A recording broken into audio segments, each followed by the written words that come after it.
Hey guys, what's going on? Welcome back to the Smoky Mountain Homestead YouTube channel. Today, I'm actually very excited about this video because if you've seen my previous videos from Arizona, you know what minor to zero success I had trying to grow cherries, real cherries. And now I actually have some cherries that I'm gonna be able to enjoy this year with my family. So stick with this video. We're gonna show you how I was able to grow these in East Tennessee and what you might need to do to be successful yourself. All right, hang in there.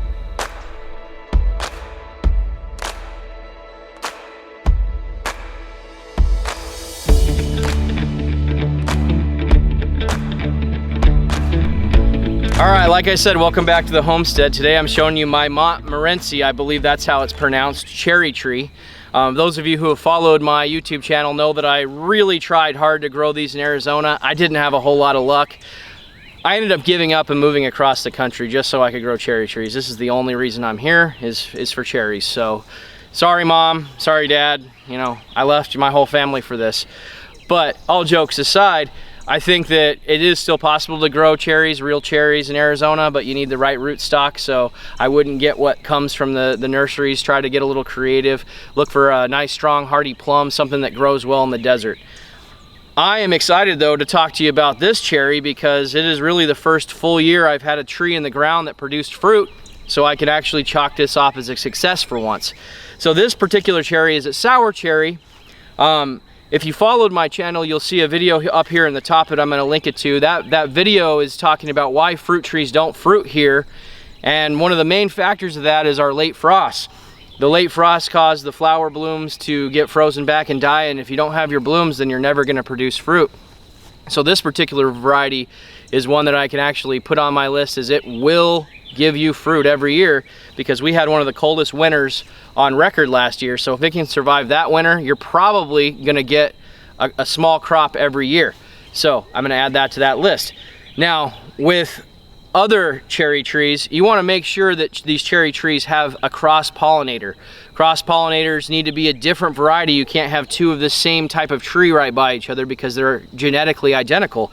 You have to have another variety nearby that flowers around the same time. This particular tree, I'm going to recommend it because none of the other trees flowered and it is self-pollinating. I know it's self-pollinating because none of the other trees flowered to give it pollen. So this tree will do well and it will give you fruit every year. Okay, other problems that you might come across. Last year, we had a huge uptick in June bugs or Japanese beetles. I'm pretty sure they're Japanese beetles. They're the little brown ones. Maybe I'll get a picture of it and show you guys. Those June bugs devoured every leaf on this tree, along with all of my other stone fruit and my persimmons and the local persimmons. Like, they just went to town. The good news is shortly after the June bugs went through their cycle, they died down to the ground, probably putting their larvae in to kill my trees next year. But all my trees bounced back really well with the exception of like one persimmon. So I'm gonna chalk that up as a win. You can use some natural insecticides. I'll put a link to one in the description that I'm gonna be attempting this year. It's been recommended to me. The other thing with all stone fruits here, you're gonna get some fungus and bacteria growth. You wanna make sure that you treat them at least once a year with some kind of copper fungicide. That's gonna help keep your tree healthy and happy. Fertilizing this tree, I didn't do much last year. Basically, all I did was I planted it in the ground, didn't do any special hole, no special amendments, but I did put a nice little layer of my alpaca manure around the bottom just to give it a little bit of an extra nutrient boost. So that's all I would do. We're gonna be tasting this for the first time, so I'm actually gonna do it on camera right now. I think that'd be kind of cool. So I'm gonna pick one of these guys, maybe. I got two. So I got one for my beautiful mother who's here as well. Why don't you come up here, Mom, and we'll try it together and see what we think. Now these are a sour cherry, so get in the frame, Mom, so they can see you. Okay. All right, so we're gonna try this and see how it tastes. They're probably gonna be very tart, just to warn you, okay? Okay. Cheers. All right, cheers. Oh, good. That's actually not too tart. A little tiny seed. That's good.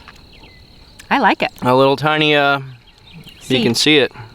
Little seed. Very, very small seed. So that's a good variety. I mean, that's not a big seed. Should we save the seed and throw it somewhere and see if it grows? Oh yeah. Here, give me your nasty seed. I'll put it in my hand, okay?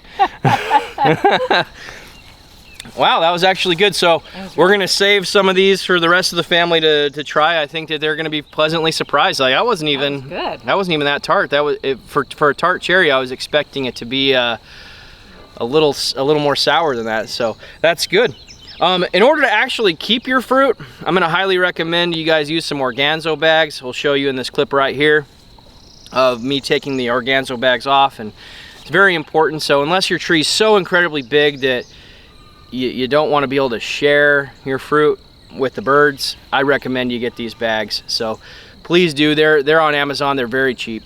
That's really all I have for the video. Hopefully you guys enjoyed it. Follow me. I'll do a quick run-do after I conclude, just showing you the orchard. So if you want to stick around for that, go ahead and show you all the different cherry trees that I'm growing right now. I'm gonna do the video on that just so that I can remember, or try to remember, what they are before their name tags fall off. So please subscribe to the channel if you haven't already. Your subscriptions mean a lot to us. You know, we do the best we can to give you guys good content, and it helps us when you follow us along. So we'll see you on our next video. Thanks a lot, and bye-bye.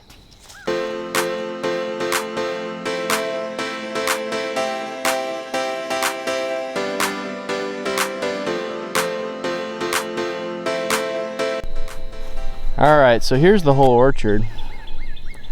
Just going to show you guys the cherry and cherry hybrids right now. So there's the one we just went over. I'll butcher the name. And coming down here, we have another small tree. This one was planted this year, and it is a Lapkins cherry. Nice development so far. This cherry I got from like a swap meet. It was labeled Sun Gold, which kind of cool. I think it said it had yellow cherries. Coming over here, this is my Sweet Treat Plurry, which is a plum cherry hybrid. It looks like it has a little bit of an iron deficiency, so I'll need to get him some help there. Then come over here and I have my, what is it called? Is that a Sienna cherry? Walking back up. I believe this one is a Stella. This one I planted the same time as my cherry that we did the video on. Then walking over there, that's a Pluot, so it won't be part of this video. And then we come over here and I have my Bing cherry. Actually, look at that Bing cherry. It's having some issues. I better see if I can fix that. That's not good. Always good to do well checkups on your fruit. And then coming down here, we've got another one that I thought I had a tag for, but I did not. So it was an untagged variety. So I don't 100% know what kind it is because it didn't say on the tag. But I think it was another one that started with an S, but I'm not sure. Here's my blackberry patch. That's for another video, and that's what I have so far. So thank you for watching.